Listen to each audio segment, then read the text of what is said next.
What's going on, everybody? Today I am so excited because I get to go behind the scenes with Lark. They're doing their worship album filming project. My name's Chad, if you don't know me. This is Worship Leader Hangout. So let's get inside, meet Josh and the other band members, check out some of the gear they're using, maybe even go behind the sound booths, check out kind of how they're recording, and just see what we can get into. You guys ready? Let's go. Glow.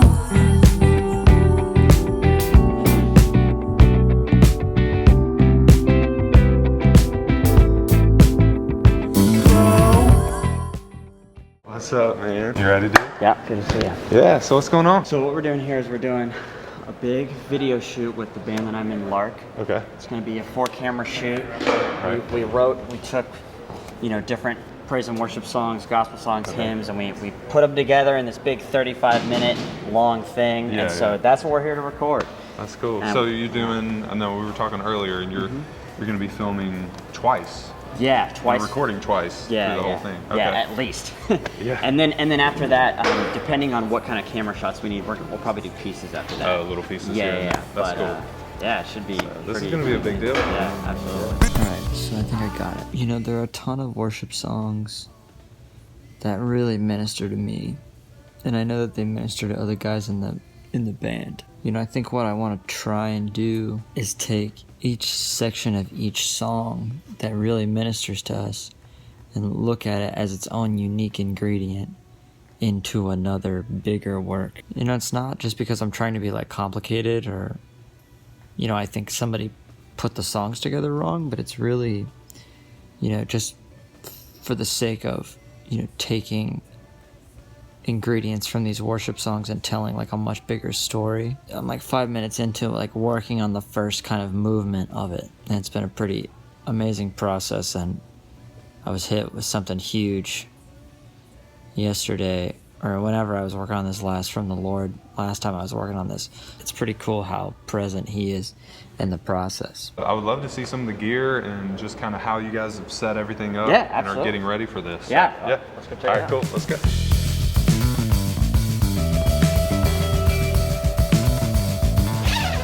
People recognize my bass before they recognize me. That's right. Yeah, probably. Yeah. So this bass is made by a guy named Tom Clements who lives in Florida, who's amazing. Check him out online. All his stuff is gorgeous. But when I switched to 6-string, I never looked back. But yeah, this bass is really interesting. It's actually it's chambered, or it's semi-hollow. So this right here, you can hear. Okay. Get real close. Yeah. You can hear that it gives it a really unique sound. It's it sounds really big without being too protruding. What rig are you using? What are you running that through? Yeah. So what I'm using today is well, first of all, I think I'm going to be using this red DI box right there, which is like a tube DI box. The reason I like them is instead of just the regular DI box is it's just really warm. Okay. And also when you have basses that are chambered like this, it's just a little more nuance to the sound. And so I like tube DI for that reason. Which also this one thing I'm using over here is this 90s Eden World Tour, which this actually has a tube in the preamp also. Okay. And it's funny, people always ask me what I'm using this for. So the tube DI is crazy because it's so flat. Yeah. It sounds incredible, like low volume and medium volume, it sounds amazing.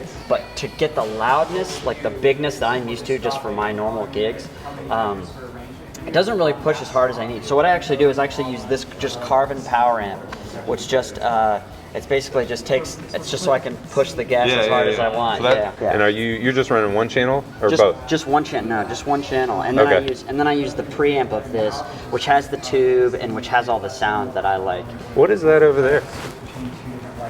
Nothing? No. Nothing. It would take me 10 years to get back. Probably would. No.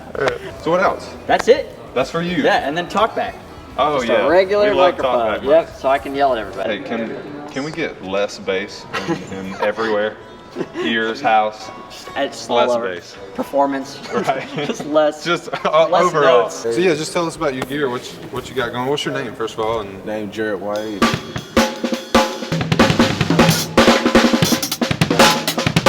Originally from Knoxville, but now I'm living in Chattanooga. Start with cymbals. I'm using Sabians, all Sabians except for one. all Evolution, SSR, Big Ugly Series, Ride, Yeah. Evolution, Ozone, 1918. Air Splashes, got 2 of them, but they cracked, so I just messed a little. Yeah. I got one crash over here. It's a minor Vazans Sand Crash. It's a series from this drummer named Benny Gribb. And Day Welcome series, like the Evolutions drums. Yeah, what are your shells? The shells, I got kind of a mixed match type thing going on. Okay. So the toms are PDP Platinum. The 16 is a Gretsch Renown 4-tom, and the bass drum is a Gretsch Renown Maple. Okay. So it kind of get different tones. And my snare drums are Tamistar Classic, a brass 14 by 6.5. And this one is a Tama, it's like a late 80s shell. I don't know what series it was. Yeah, that's about it. All Remo heads except for the bass drums, the Evan E-Mad. Which one is that? Evan E-Mad. Okay. Mostly I play with all Remo. So. And they got your mic with some Audix. Audix, up yeah, here. Audix D series. Do you know what the kick mic is, or mics? I think the inside maybe a D series kick mic. Okay. And the Audix, and then the that's the Rode. The Rode NT2A.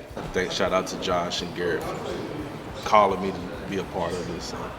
I appreciate you showing us around your kit. No problem. All right, so now let's grab Garrett and see what he's using on his kit. I got 2 kits here at the set. He'll show us around like kind of why they set it up this way in the circle format. But yeah, let's go grab him. What's up, man? Hey, You want to show us around your kit? absolutely. All right, this is Garrett. He's the drummer for Lark.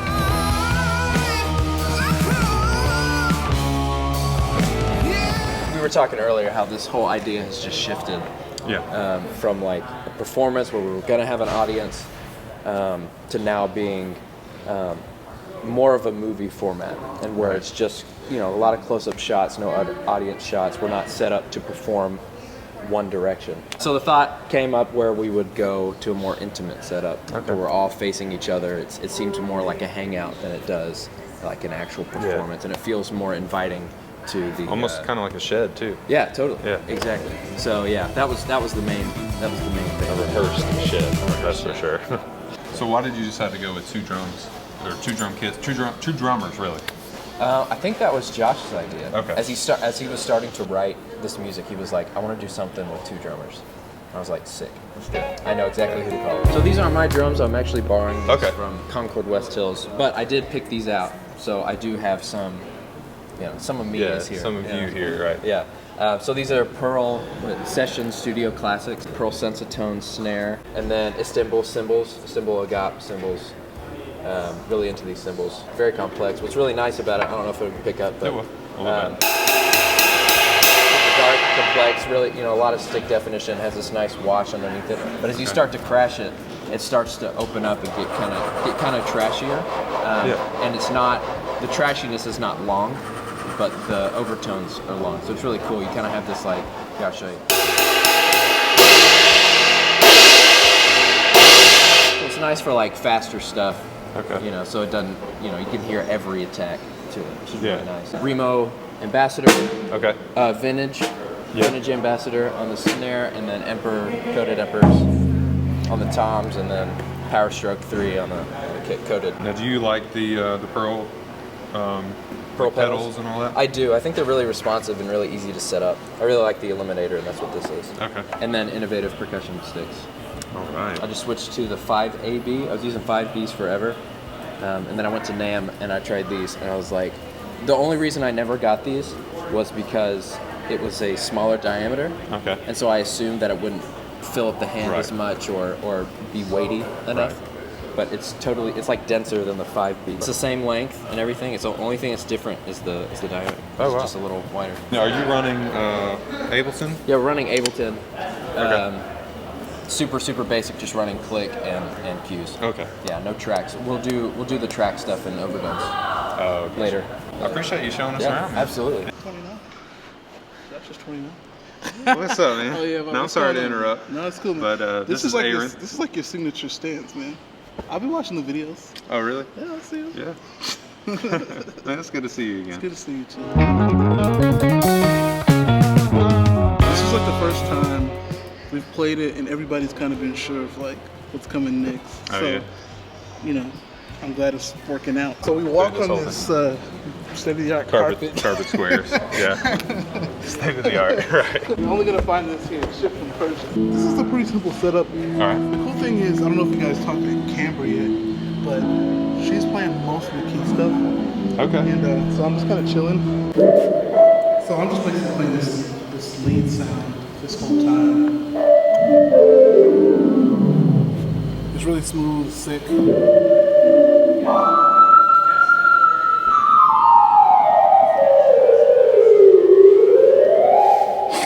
This is my vocal line. Okay.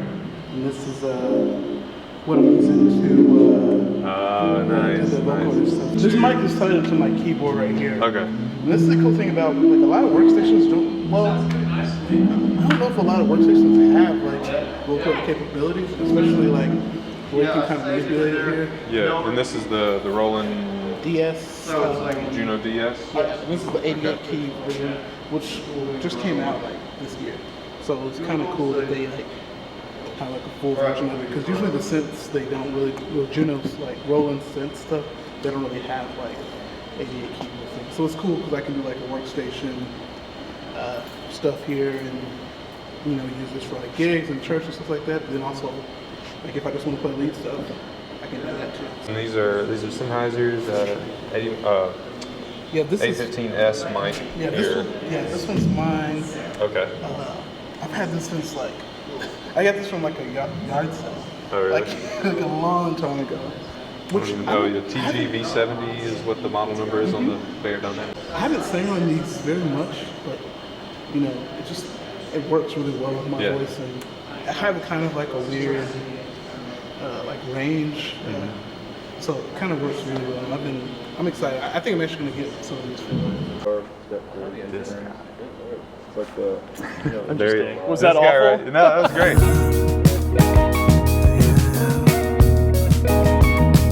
I'll start with the guitar because this is kind of Okay. like my baby. This is like a pretty recent Music Man guitar. Yeah. And it's actually really it's a really interesting sound because it's like exactly in between like a Strat or a Tele and like an SG or something like that. Okay. It's a mahogany body, which is you don't see that too often on like Fender style builds. And then it's got these pickups are very like vintage Gibson-esque, I would say. So it kind of lends itself to like a more, if you think of like a Fender as a brighter voice guitar and a Gibson as a darker voice, this feels very straight up the middle. Okay. And very clean sounding. This is a pretty simple rig for me, and it doesn't really change too much from this. Basically I'm going into this volume pedal because I'm doing some fade in and fade out stuff. I don't really do a ton of like volume swells with the volume pedal actually. I tend to do that more with the guitar's volume control because it feels a little more natural to me that way than doing it on the foot. But sometimes the volume pedal is nice, and it's really good for, I think, I run it first, so it's actually controlling your gain. So if I have an overdrive pedal turned on that has a lot of gain, I can just pull it back as if I was pulling the guitar volume back, and that's sometimes easier than like while you're playing a complicated part or something like that.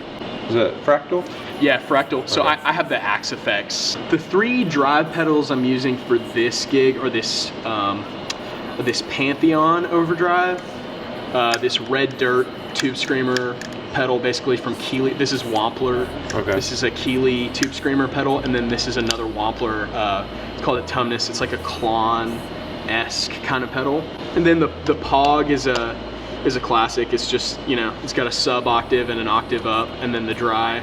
And I'll kind of change this around just based on what a part needs or something. Yeah. If I want to add more of like a really reinforce a line or something like that with some extra octaves, that's really good. And then I just have these 2 Strymon pedals, El Capistan and Flint. Those are, they're classics. Everybody's seen them. Tape delay. It's got a bunch of modes and stuff. And then the Flint tremolo and reverb. And then I have these 2 I have these on a favorite switches. Okay. So basically I'll kind of set them like really subtly, and then I have the favorite switches for like crazy ambient over the top thing, so that's just always available. And then the last thing is just this Memory Man. It's like it's just an analog delay. It's really warm and really nice sounding, and I kind of use it for I use it for stuff when I want the delay to be really over the top and really present, you know? Yeah. Like the delay is part of the sound or something rather than like using a subtle delay. And what amp do you use again? It's a Fender, it's a deluxe reverb. Deluxe reverb. It's just, you know, it's a pretty standard like 90s deluxe reverb, but it's got a different speaker in it. It's a Celestion Gold, which is a really, really like full range sounding, not full range, but like it's a very full sounding speaker to me. It's got a lot of chime, it's got a lot of low end and complex mid range. Cool. So yeah, I appreciate you showing me that's around. the rig. Yeah, man, gotcha. Awesome. Yeah. More than likely, the people that are watching this right now haven't seen any of the stuff that you're doing. Yeah. But as far as like recording a worship album, like a live album, like what's like one piece of advice as far as like because you guys have been getting ready for this for months. Yeah. So what's one piece of advice that you would give to them? You know, no matter what, you know, form of music you're doing, like it can be worship music, it can be anything. Don't limit yourself to conventions within that genre or that headspace. You know, I think like worship guitar players especially or you know, any worship musicians kind of get in this mindset that's like, oh, I have to listen to these records and these players and copy these tones and copy and paste what I'm hearing, you know, when really I think the worship sound is what's coming from inside, what you hear, you know, in your mind and all that. I think so basically I would say don't put any limits on yourself. You know, don't try to limit yourself just to I think that's good for just straight up church as well. Yeah, totally. Getting there. We're getting close. They are setting up, trying to find the best angles to make sure everybody's captured for the first round. I think they might change positions for the next two, or the next few that we do. There we go. All right. But they want to make sure they got everybody in the zone. All right, so now we are behind the soundboard and the whiteboard, everything back here in the sound production booth. I'm hanging out with Chad. Hey. And what's your name again? Aaron. Nice to meet you. So we run Digico in all of our venues. There's a lot of capability with these Digicos. What Digico is this? This is the SD9. Okay. And so right now, the Digicos are all MADI based. We are also running externally Waves with a server. Okay. So our plugins are externally based. In this venue in particular, we are using EW500 G3 microphones with, I think they're 965 capsules, something like that. Yeah. Or 60 capsules, something along those lines. So they're like the wireless condenser microphone, hypercardioid, so we have quite a bit of rejection, like all that sort of stuff. Also our ears are the 500 series as well, and they're actually at the stage rack. Okay. So all that stuff's racked back there. And then again, that MADI bridge here, and then it also sends to our recording. Okay. I'm actually just using Tracks Live for most of our stuff. What are we using for it's the super shoot easy. today? That's what I'm actually using. So cool. I'm just using Tracks Live. I'm just making sure to label things really nice, so when they pull it into Pro Tools or whatever they're wanting to do, they won't have to figure out where stuff is. Yeah, so I'm basically just labeling things with a number system and then the name after it, so that when he pulls it in, it'll be 1, 2, 3, 4, 5, not kick.